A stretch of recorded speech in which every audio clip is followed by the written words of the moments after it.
लो जी सारे माशाल्लाह दो चूहियां मादियां ने ठीक है चूहियां प्योर चूहियां मादियां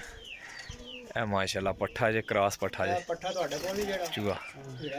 ए जनाब लाल मोतियां दा कबूतर जे दो जोड़े ने ठीक है जी सियालकोटी दो जोड़े ने लो जी सर माशाल्लाह जी चूहियां दो मादियां लाल मोतियां वाले नर दोवे ठीक है जी बहुत ही अच्छे क्लास दे हेलो सर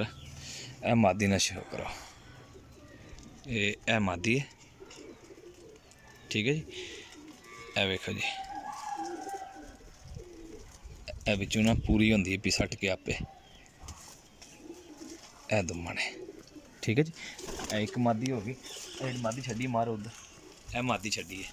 ठीक है जी नरां दा भी दोवां दा शो करा छड़ने अद्ध करो जी लो जी सर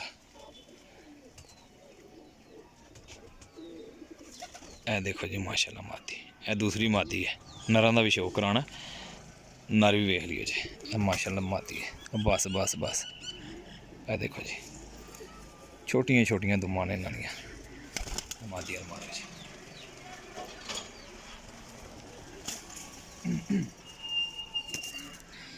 ए पट्ठे ने ये ठीक है जी पट्ठियां पट्ठे ने 10 पर दाखा साफ किते आ महाराज जी ए लाल मोतियां दे नर ने ये देखो जी अख ठीक है जी ये मेरा भाई पल्ला कबूतरा ठीक है जी ए दुम्मा ने बंद दुम्मा ने ए जनाब